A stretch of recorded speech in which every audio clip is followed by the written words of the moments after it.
தன்னுடைய அடிப்படையான தனது அறிவை விருத்தி செய்ய வேண்டும் என்ற ஒரு நன்னோக்கத்தோடு தனது மார்க்க அறிவோடு சேர்த்து இந்த உலக அறிவையும் படிக்க வேண்டும் என்ற ஒரு காரணத்திற்காக வேண்டி ஆக கண்ணியமானவர்களே, உலகத்தில் நாம் ஏதோ ஒரு பொருளை எடுக்க சென்றால் நாம் தேடுவது எது சிறந்தது, பெஸ்ட் குவாலிட்டி எது என்று நாம் தேடி எடுப்போம்.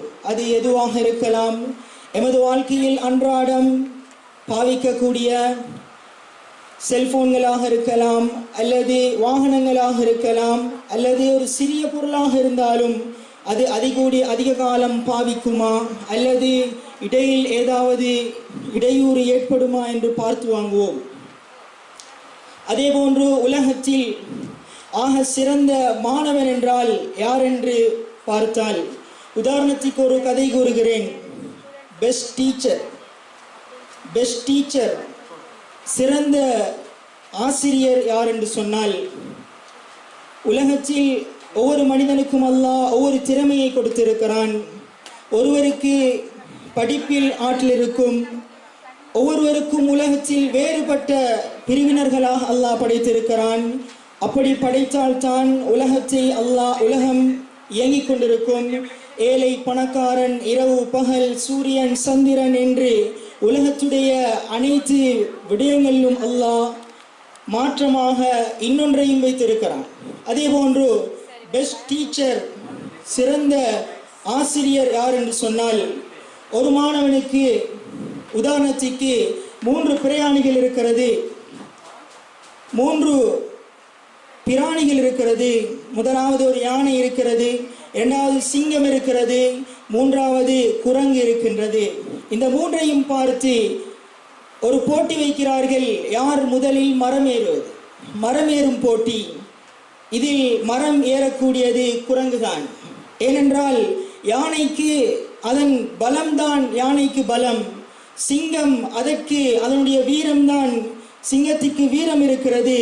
இதே போன்று ஒவ்வொரு பிராணிக்கும் ஒவ்வொன்றை அல்லாஹ் கொடுத்திருப்பதை போல எல்லா மாணவர்களுக்கும் அல்லாஹ் ஒரே அறிவை கொடுத்தது கிடையாது. கொஞ்சம் டிஃபரன்ஸாக இருக்கும்.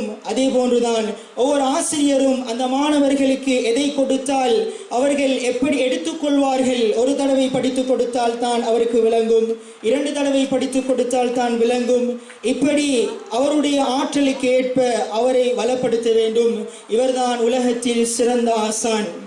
பெஸ்ட் டீச்சர், பெஸ்ட் பேரண்ட்ஸ், சிறந்த பெற்றோர் யார் என்று சொன்னால், உதாரணத்துக்கு சொல்கிறேன்.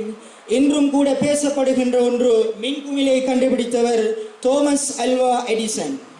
இந்த விஞ்ஞானி ஆரம்பத்தில் எப்படியான முட்டாள் என்றால், தன்னுடைய தாய் கோழிக்கு முட்டை வைத்து அடை காப்பதற்காக வேண்டி கோழிக்கு முட்டை வைத்திருப்பார்கள். இவர் கோழி கூட்டிற்குள் சென்று தான் முட்டை அடை காப்பதற்காக அதில் உட்கார்ந்து முட்டைகளை உடைப்பார். இந்த அளவுக்கு முட்டாளாக இருந்த மனிதர் படிப்பிலும் மிகவும் ஒரு முட்டாளாக இருந்தார். ஆசிரியர், அந்த ஸ்கூலுடைய பிரின்சிபல் ஒரு லெட்டர் ஒன்று கொடுக்கிறாரு. இதை கொண்டு போயிட்டு உங்களோட தாயிட்ட கொடுங்க. இதை கொண்டு போயிட்டு அந்த தாயிட்ட கொடுக்கிறாங்க.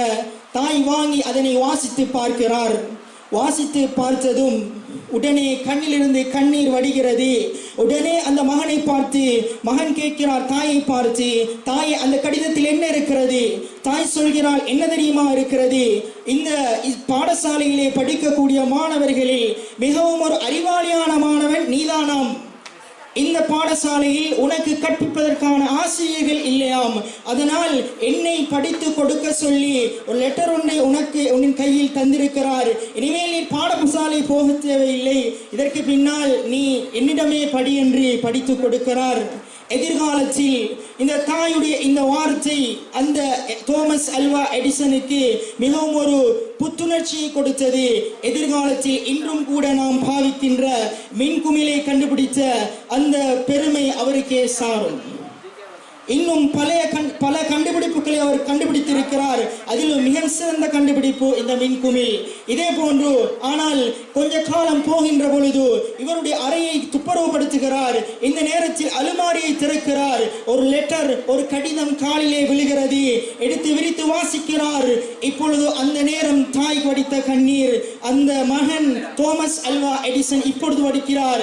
அந்த லெட்டரிலே எழுதியிருந்தது, உங்களுடைய மாணவன் மிகப்பெரிய முட்டாள், படிக்க முடியாதவன், இவனுக்கு படித்துக் கொடுப்பதற்கு எங்களுக்கு விருப்பமில்லை, இத்தோடு எங்களது பாடசாலையில் இருந்து உங்களது மகனை நிறுத்திவிடுங்கள் என்ற அந்த லெட்டர் தான், அந்த வாசகம் தான் அதில் எழுதியிருந்தது. தாரை தாரையாக கண்ணீர் வடிக்கிறார். அன்று அந்த தாய் கொடுத்த புத்துணர்ச்சி இன்று மின்குமிழை கண்டுபிடித்த பெருமையை அவருக்கே சாரும் என்றால், ஒவ்வொரு பெற்றோரும் தன்னுடைய பிள்ளைகளை எந்த அளவுக்கு கைடன்ஸ் பண்ண வேண்டும், எவ்வளவு மோட்டிவேஷன் பண்ண வேண்டும். தன்னுடைய பிள்ளை படிக்க முடியாததாக இருந்தாலும் அதனை குத்தி காட்டி, அதனை கூறி, அதனை கேவலப்படுத்தாமல் நீ படிப்பாய் அல்லது இந்த துறையில் நீ சென்றால் வெற்றி பெறுவாய் என்ற புத்துணர்ச்சியை கொடுக்க வேண்டும். அதுதான் பெஸ்ட் பேரண்ட்ஸ், மிகவும் சிறந்த பெற்றோர். மூன்றாவதாக பெஸ்ட் ஸ்டூடெண்ட்ஸ், மிகவும் சிறந்த மாணவன் யார் என்று சொன்னால், இன்னும் ஒரு கதை சொல்கிறேன், கவனமாக கேளுங்கள். ஒரு மாணவர் இருக்கிறார், அவருக்கு இடது கை இல்லை. ஆனால் அவருடைய ஆசையை பாருங்கள், நான் ஒரு குத்துச்சண்டை வீரனாக வர வேண்டும். இடது கை இல்லை, நான் ஒரு குத்துச்சண்டை வீரராக வர வேண்டும் என்ற நோக்கத்தோடு ஒவ்வொரு மாஸ்டராக, ஒவ்வொரு ஆசிரியராக சென்று கேட்கிறார். ஒவ்வொருவரும் நிராகரிக்கிறார்கள். உனக்கு இடது கை இல்லை, உன்னால் பாக்ஸிங் பண்ண முடியாது, அப்படி என்று எல்லோரும் நிராகரிக்கிறார்கள். ஒரே ஒரு ஆசிரியர் சொல்கிறார், நான் உனக்கு கற்றுத் தருகிறேன். வருகிறார், ஒரு மாத காலமாக கற்றுக் கொடுக்கிறார். ஆனால் ஒரு ஸ்டெப்பை மட்டும் படித்து கொடுக்கிறார். அதிகமான ஸ்டெப்கள் இருக்கிறது, ஒரு ஸ்டெப்பை மட்டும் படிச்சு கொடுக்கிறாரு. மேலதிகமான எந்த ஒரு ஸ்டெப்பையும் படிச்சு கொடுக்கல. சொல்கிறார், நீங்க பிராக்டிஸ் பண்ணுங்க, நான் ஒரு மாத காலத்துக்கு பிறகு வருவேன், அல்லது அதுக்கு பின்னால வராமலும் போகலாம், ஆனா நீங்க பிராக்டிஸை விட்டுறாதீங்க. இந்த மாணவர் பார்க்கிறார். இந்த மாணவர் என்ன செய்கிறார் என்றால், அந்த பிராக்டிஸ் பண்ணி கொண்டே இருக்கிறார். ஒவ்வொரு நாளும் பிராக்டிஸ் பண்ணி கொண்டிருக்கிறார். ஒரு மாத காலம் தாண்டுகிறது, 2 மாத காலம் தாண்டுகிறது. ஆசிரியர் வரவில்லை. ஆனால் ஆசிரியருக்கு ஏதும் சொல்ல முடியாது. பல ஆசிரியர்களில் தன்னை தேர்ந்தெடுத்த ஒரே ஒரு ஆசிரியர் அவர் மட்டும்தான். இவர் பிராக்டிஸ் பண்ணி கொண்டே அந்த ஆசிரியர் வரும் வரை வெயிட் பண்ணுகிறார். குத்துச்சண்டைக்காக வேண்டி இப்பொழுது பெயர் எடுக்கப்படுகிறது. இவரும் தன்னுடைய பெயரை கொடுக்கிறார். எல்லோரும் வந்து சொல்லுகிறார்கள், உன்னால் இடது கை இல்லை, உன்னால் இந்த குத்துச்சண்டையில் உன்னால் கலந்து கொள்ள முடியாது, நீ வெற்றி பெற மாட்டாய், அதனால் நீ அதிலிருந்து விலகிக்கொள் என்று சொல்கிறார்கள். ஆனால் யாரும் அவர் கேட்பதாக இல்லை. இப்பொழுது இவருடைய பெயர் அறிவிக்கப்படுகிறது. இவரும் போகிறார். போனதன் பின்னால் குத்துச்சண்டையில் இருக்கக்கூடிய அந்த லெஃப்ரி கூட சொல்லுகிறார், உன்னால் முடியாது, இடது கை உனக்கு இல்லை, இங்கே வரக்கூடியவர்கள் எல்லாம் பெரும் பெரும் பாக்ஸிங் குத்துச்சண்டை வீரர்கள், உன்னால் முடியாது, நீ இதிலிருந்து விலகிக்கொள் என்று அவரும் அறிவுரை கூறுகிறார், அட்வைஸ் பண்ணுகிறார். இவர் கேட்பதாக இல்லை. சொல்லுகிறார், முடியாது, நான் சென்றுதான் ஆவேன் என்று அங்கே போகிறார். போய் அந்த சண்டையிலே கலந்து கொண்டு வெற்றி அடைந்து விடுகிறார்.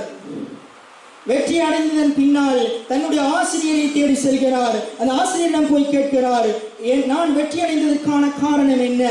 நான் 3 கேள்விகள் உங்களிடம் கேட்க வேண்டும். ஒன்று, எனக்கு ஒரே ஒரு ஸ்டெப்பை மட்டும் படிச்சு தந்தீங்க.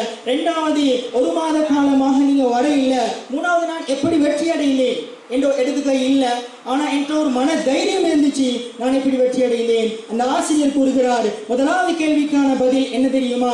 நான் உனக்கு படித்து தந்த ஸ்டெப், இந்த குங்ஃபுங் குத்துச்சண்டையிலே உனக்கு கடைசி ஸ்டெப்பை நான் படிச்சு தந்தேன்.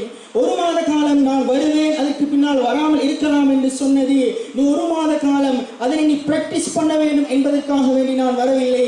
3வதாக நீ வெற்றி அடைந்த காரணம் என்ன தெரியுமா? அந்த குத்துச்சண்டையிலே உன்னை லொக் பண்ணுவதாக இருந்தால், உன்னை வெல்வதாக இருந்தால், அந்த இடத்தில் உனது இடது கையை பிடித்து லொக் பண்ணினால்தான் உன்னை வீழ்த்த முடியும். உனக்கு தான் இடது கையே இல்லையே, அதனால் நீ சாதாரணமாக வெற்றி அடைந்து விட்டாய். ஆக கண்ணியமான மாணவர்களே, ஏன் சொல்ல வருகிறேன் என்று சொன்னால், சிறந்த மாணவன் என்று சொன்னால் தன்னுடைய தைரியத்தை வளர்த்துக் கொள்ள வேண்டும். என்னால் முடியும், இன்ஷா அல்லாஹ், அல்லாஹ் நாடினால் என்னால் முடியும் என்ற ஒரு தைரியத்தை நாம் கொண்டு வர வேண்டும், என்ற கான்ஃபிடென்ட்டை நாங்கள் கொண்டு வர வேண்டும். அந்த அடிப்படையில் தான் எங்களுடைய